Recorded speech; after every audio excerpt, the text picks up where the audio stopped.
What's going on, Junkie Nation? Gorgeous George and Goes, always talking to the best in the business across the board. Fighters, managers, promoters, ring card girls, you name it. Play-by-play announcer for the UFC, Jon Anik, and host to many shows out there, outside the UFC, within the UFC. He's our guest. Welcome back, J.A. How are you, sir?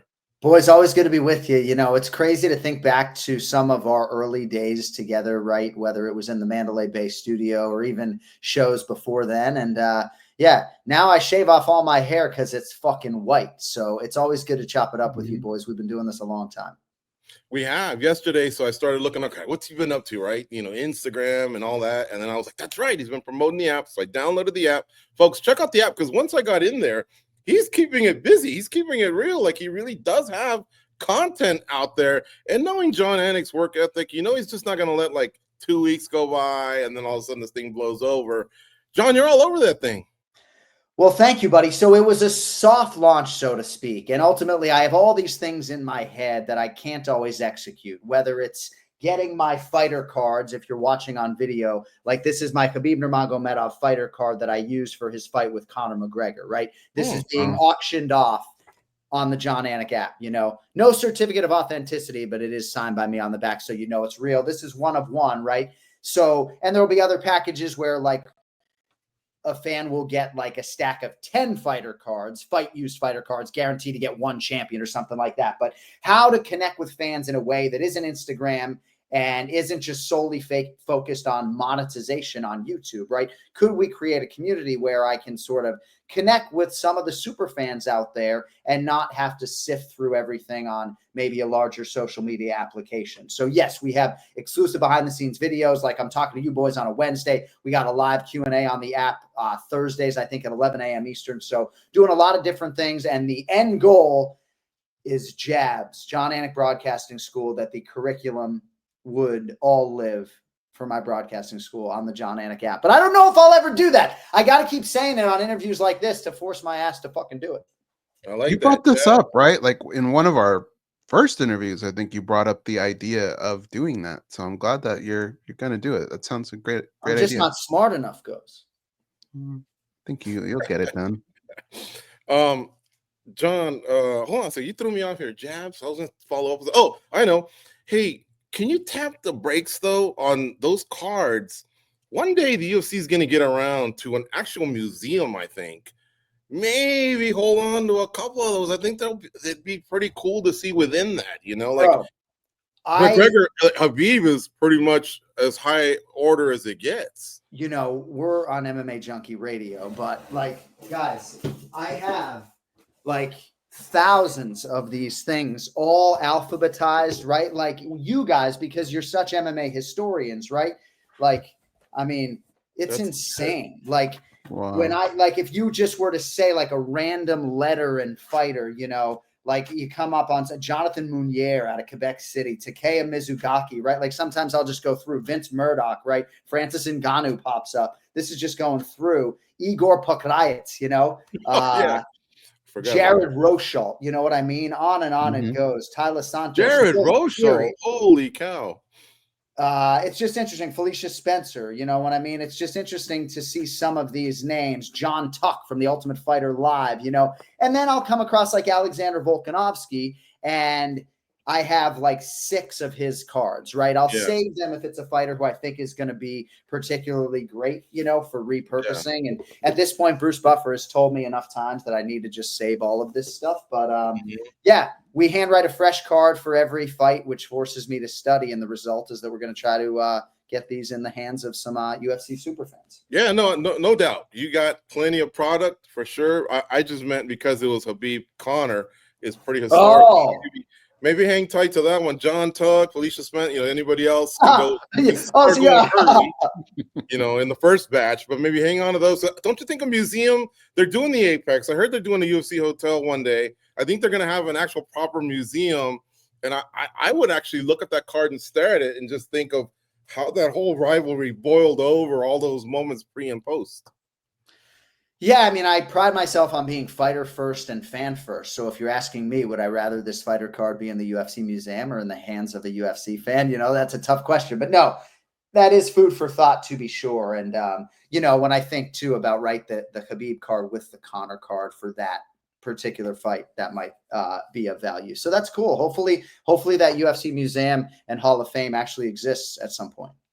Yeah, exactly. So the next one's in your backyard, 314. But before I get to that, are you calling any other fights in between? There's some good ones out there. Josh Emmett fights never suck. Brandon Moreno in Mexico, and then afterwards Hill and Roundtree. I was just curious, what other shows will you be doing around then, or is the next one then?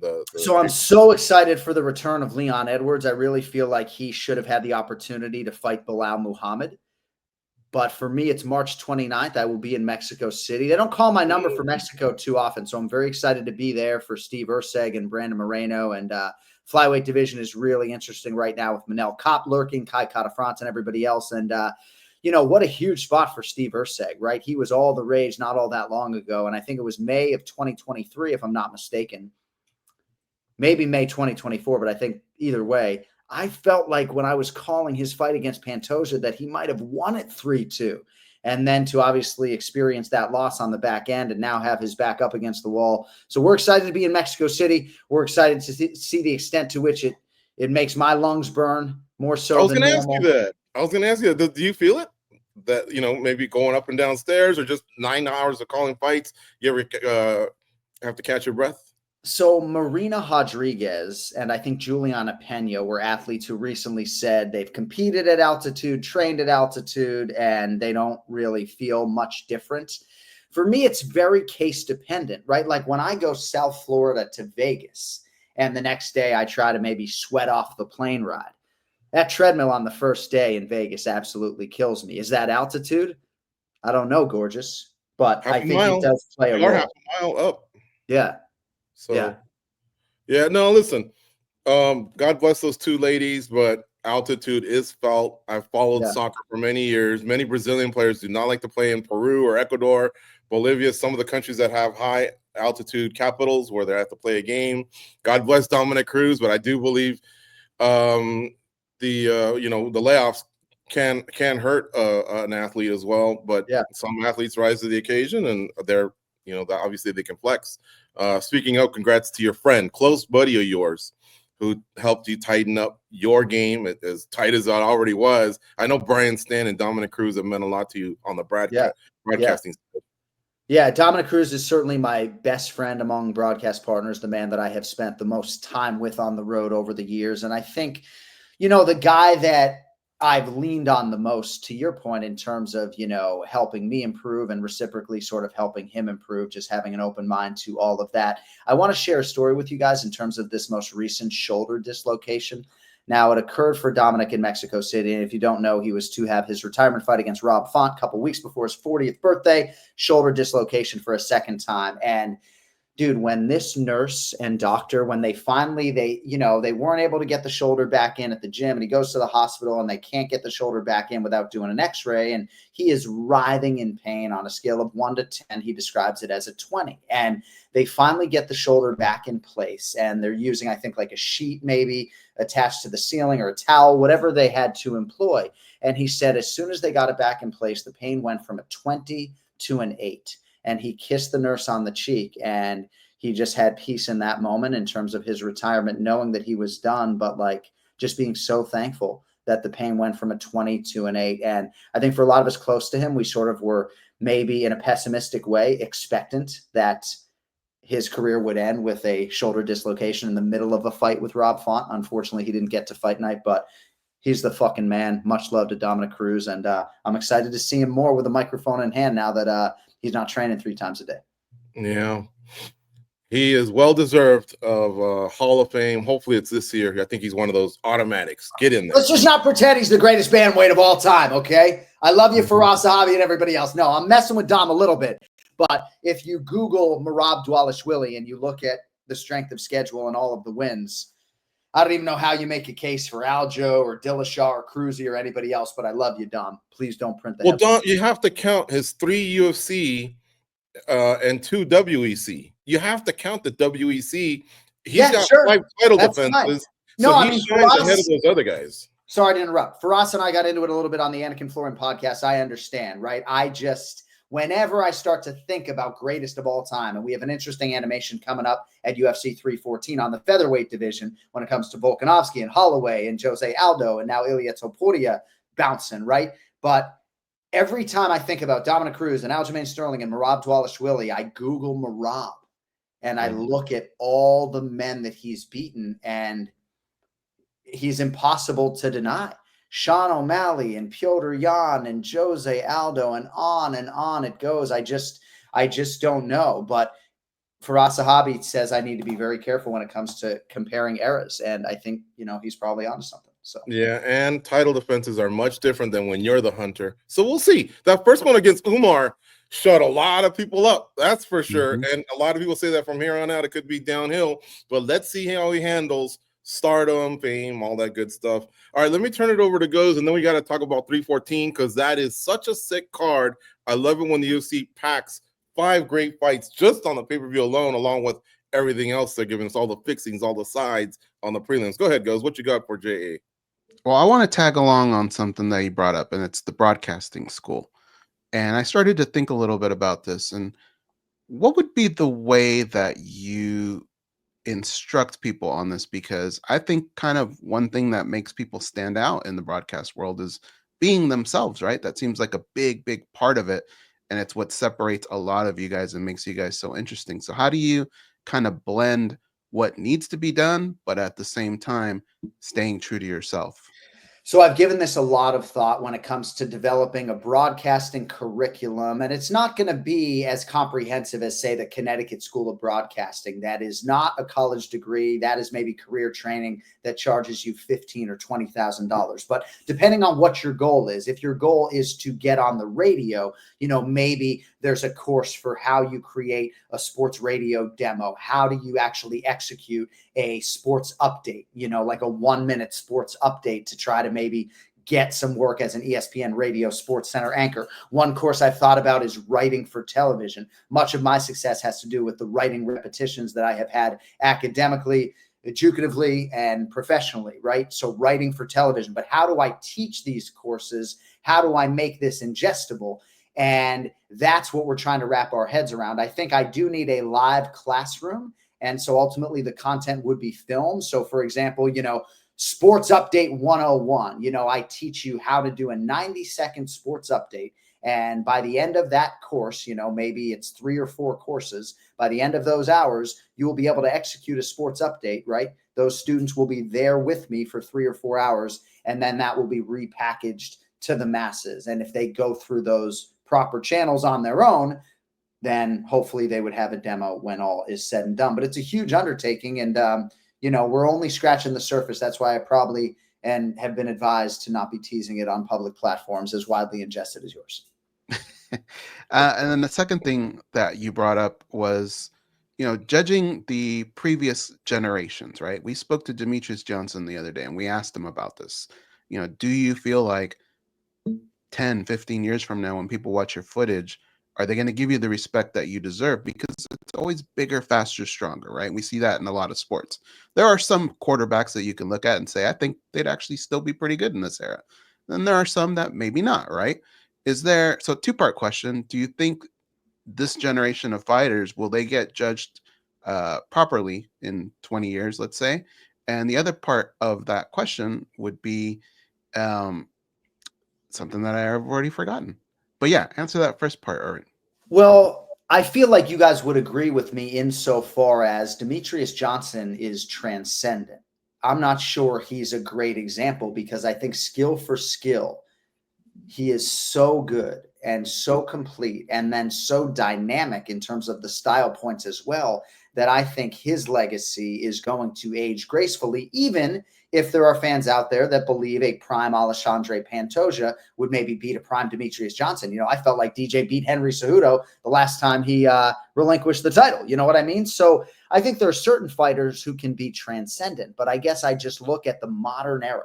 Even when I look at the middleweight division right now, and I think about how would Anderson Silva navigate Nassourdini Mavov, Dricus du Plessis, and Khamzat Chimaev, right? I just feel like the modern era, the top 10 in these divisions is just more robust and more complete. But I have a lot of people like Faraz wanting me to sort of, look at it with a little bit more of a wider lens. But I think DJ's legacy will be preserved. I think Dominick's will be as well. But I think for some of those other fighters, for me, it's harder to quantify, That was going to be the second part, was pick a fighter that you think will just always stand the test of time. And I think that's probably a good one. DJ, I think, is the yeah. I mean, George St. Pierre, I think, is another guy. He truly made the takedown a thing of beauty. I remember watching him take down Thiago Alves repeatedly, just mat return, UFC 100, right? Just being in awe as a fan and thinking, man, I've watched college wrestling. I've watched wrestling on different levels. This is really as exciting, I think, as the sport of wrestling can ever be. And it was George St. Pierre's application of it. So I think GSP for sure, Anderson Silva, of course, but I do think it's interesting right now when you compare, like, he is ubiquitously regarded as the greatest middleweight champion of all time, right? What would Dricus du Plessis have to do to supplant him? Like, what is Jean Weili going to have to do to supplant Amanda Nunes? I don't fucking know, right? Like, pretty damn close. You know what I mean? But what is Dricus going to have to do? Exactly, to have people mention his name alongside Anderson Silva? What is Bilal Muhammad? Bilal Muhammad's about to print T-shirts that say "GOAT is the goal," right? Look at his unbeaten streak. What is he going to have to do to be mentioned the same breath with George St. Pierre? I don't know.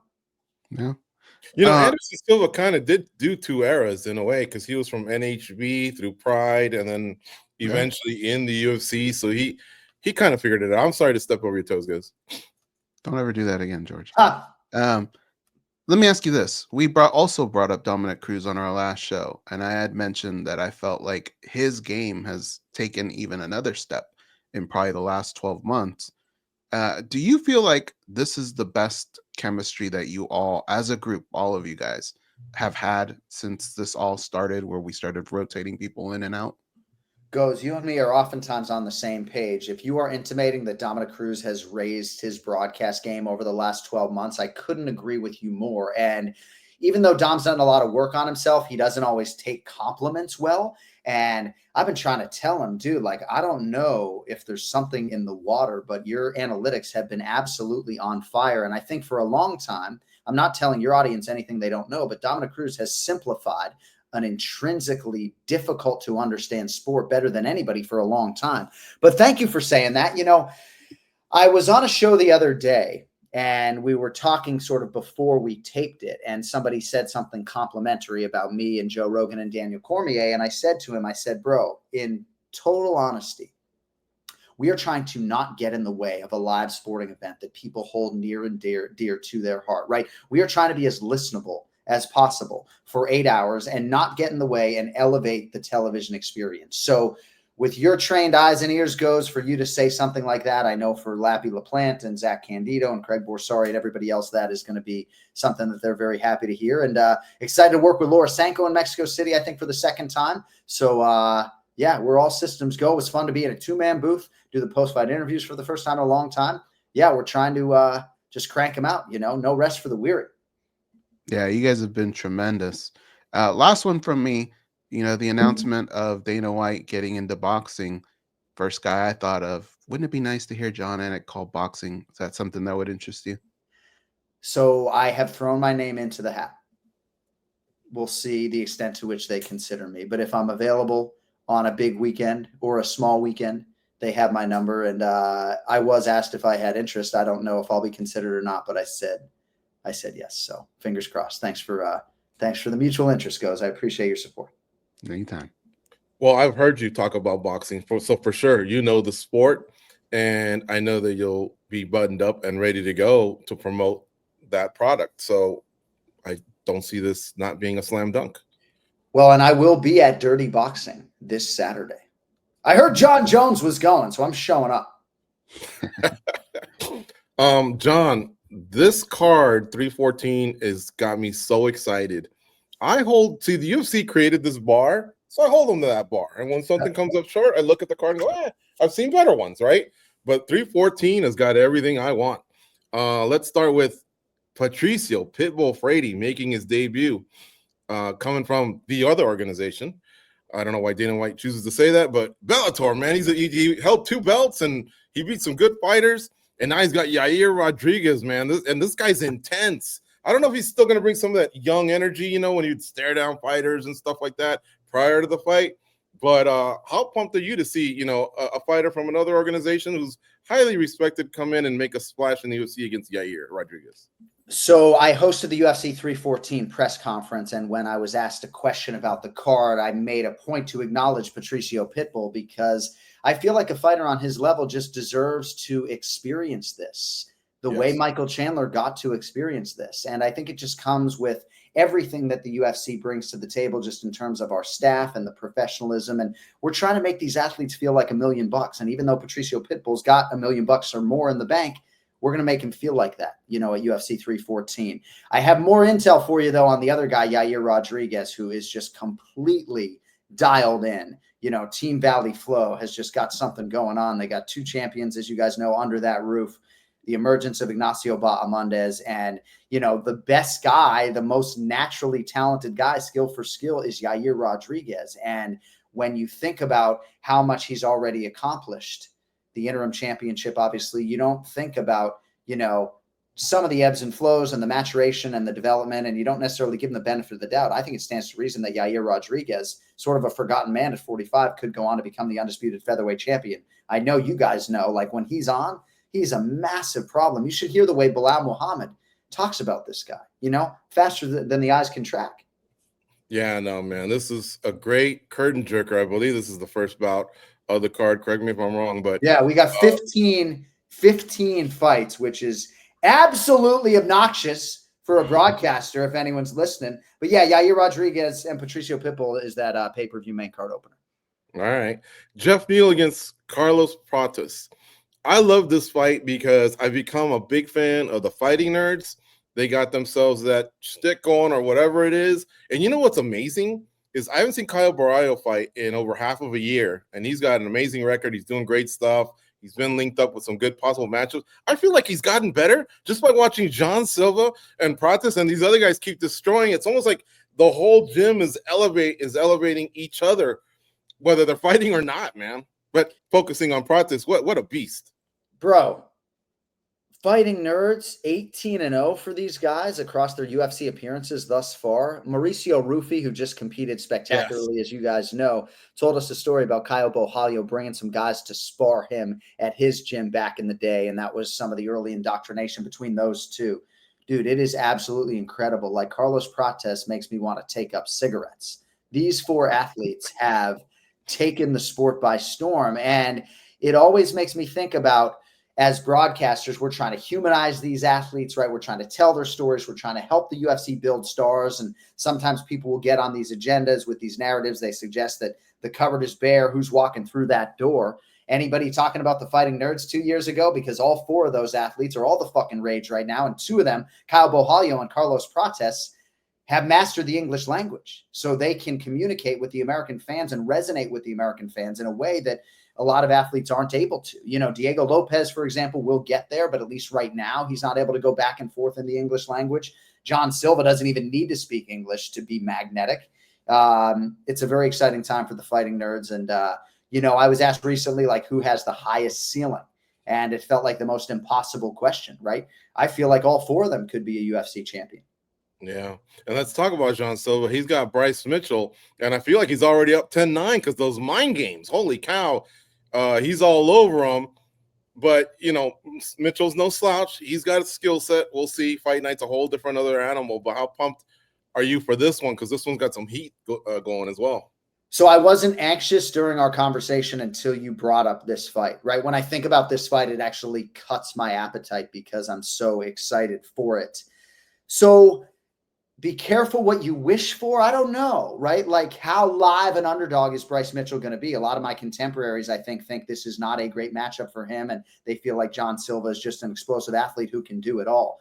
But Bryce Mitchell leaves no stone unturned. This is a highly trained, highly skilled athlete that has stepped up and come through in a lot of big spots, tremendous strength of schedule, and I don't have to tell you guys, you know, discipline's more important than motivation, but you got to think that Thug Nasty is going to be at the height of motivation, sort of walking into his new life, you know, post-Hitler comments as, you know, public enemy number one a little bit instead of being a fan favorite. You know, they do say the most basic human need is to feel appreciated. And I do think it's hard for Bryce Mitchell, you know, getting the Ian Machado Gary treatment at these press conferences. So we'll see how he compartmentalizes that.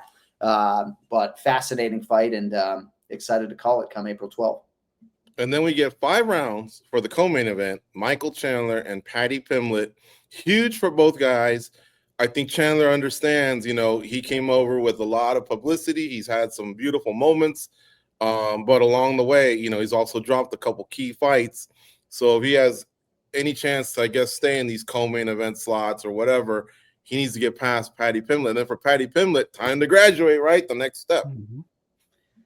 It's a great fight, crossroads fight to be sure. You know, I do think it's hard for Michael Chandler to hear some of the criticisms of his contemporaries when it comes to some of the in-fight cheating. You know, I don't think he really is going out of his way to commit fouls, but, you know, some of the film, when you sort of put it all together, is a little bit incriminating. But yeah, I mean, it's not a must win, but it's certainly a huge spot for Michael Chandler. I just think Paddy Pimblett is no longer being underappreciated, and I don't think anybody's going to take him lightly anymore. You know, for years, I think people didn't understand exactly what made this kid tick, that he could have gotten to the UFC at 21, could have gotten here at 23, but not unlike Israel Adesanya, sort of bided his time, came when he was ready. And, you know, maybe he's been a victim of circumstance. You can point to the Jared Gordon fight as one that went his way that maybe should not have.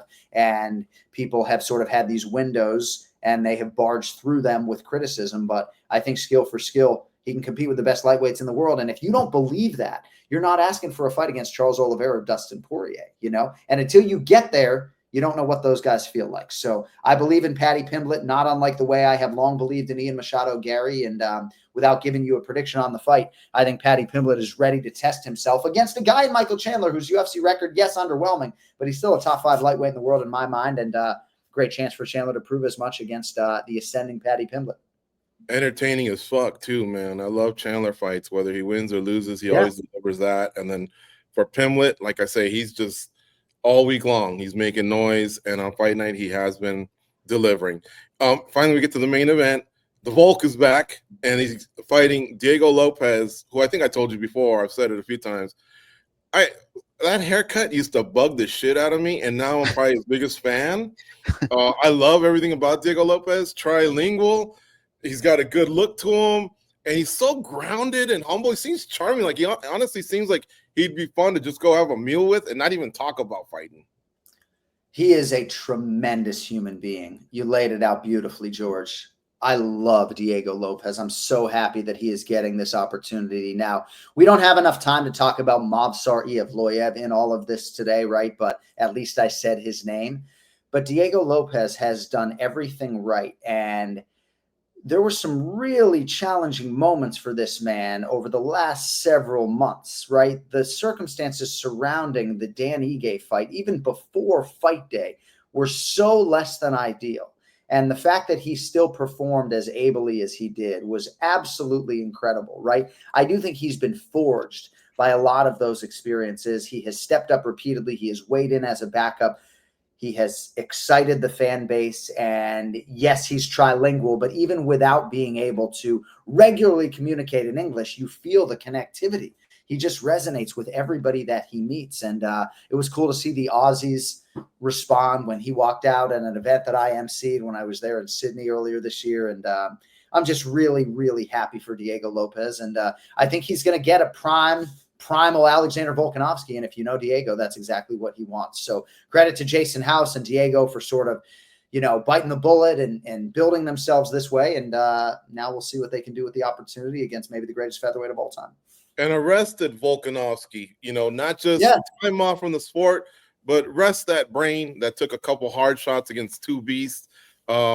I don't know if a year is like the ideal mark, but still, I'll take it. I did not want to rush that guy back. 100%. And you don't take your shirt off at a press conference that far in advance of the fight unless you're trying to show the world the type of shape that you're in. So, yes, rested brain, rested body. I think it stands to reason that Volk's going to be a real problem April 12th. You know, the only thing that scares me about Diego Lopes is he's everywhere. And I'm not sure that we can, if Alex Fayeda will ever open up to us and say, yeah, I might have spread myself too thin. and that's what cost me my fight. Who knows? Because I don't want to take anything away from Magomed Ankalaev, the new champion. But I do see it, Lopes everywhere, and sometimes I'm like, dude, hunker down, focus, big fight. It's a fair point, right? Paddy Pimblett has an appearance on the Friday, March 21, leading into the fights with Leon Edwards and Sean Brady this weekend. And I had the same thought, right?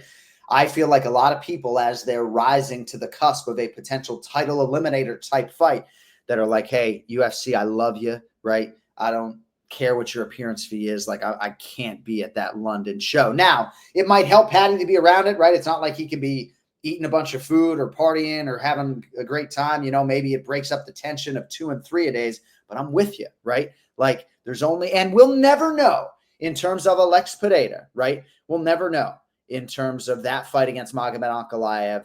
How much credit does Ankalaev deserve? Should Pereira maybe not have spent the time in City? You know, what do Plinio Cruz and Glover Stone, what do they all think about the lead up to that fight? And is Pereira biting off more than he can chew with fighting every 2 or 3 months? Is it the schedule? Is it the appearances? You're fair to bring it up. I'm not sure we'll ever get the answers. Leon Edwards, right? Was it 5:30 a.m. or was it Bilal Muhammad striking early on in that fight and dumping him on his head, right? We'll never know. Yeah, no, I think that fight, I think Bilal wins the fight regardless of the time. Maybe just not as dominant, but I think Bilal was just on. Hey, you got a couple minutes for just a couple more? Yeah. Okay. You know, we talk about historical calls. We've mentioned this before. Like Al Michaels called the 1980 Olympics, right? Or Charlie Steiner, you know, describing a home run or whatever. Have you ever gotten yours? And if it is it when Cejudo, I think is he, when he won the second belt, I think he said, get that man a second belt or something like that. Have you ever had the one that you feel might be yours that you always, you know, you enjoyed the final sequence of a fight that you can live historically? So we've talked about this a little bit, and I guess when it comes to the championship calls, especially the finishes, right, you don't really get the chance to cap a Magomed Ankalaev decision win, even if you think he's going to be the rightful winner. But I take the championship calls seriously, and I never know exactly what is going to come out. Certainly the call that I get asked the most about is not even a championship call. It's when, you know, the conversation with Leon Edwards against Kamaru Usman turned again to him maybe just trying for a moral victory. And irritatedly, I turned to my broadcast partners. I missed the goddamn head kick. I turned to my broadcast partners. I'm like, yeah, but that's just not the cloth from which he is cut. I mean, that is, I was about to say, I mean, that is a dejected corner over there with Dave. I didn't get that part out, but I was about to say, I mean, that is and I look back and just at the last second, I caught it and was able to finish the call. That's the one I'm most known for. And it was just having a conversation with Joe Rogan and Daniel Cormier in the moment, right? So I guess if I look at the John Jones knockout of Stipe, if you're only as good as one of your last championship calls, you know, he lands that heel kick. I think we called it correctly in the moment. It's not always easy to do that. And then, you know, I screamed at the top of my lungs, how good is Johnny Bones? How good, you know, and I felt like it capped the moment. But I don't know that I have that signature call. Do you believe in miracles necessarily? And I'm okay with that. I'd rather have a million calls, right? Like if you say Brandon Moreno, I know there's a Tijuana call out there. If you say Jan Bohovic, I can tell you, you know, Polinger guy got it done. You know, there's a lot of different things.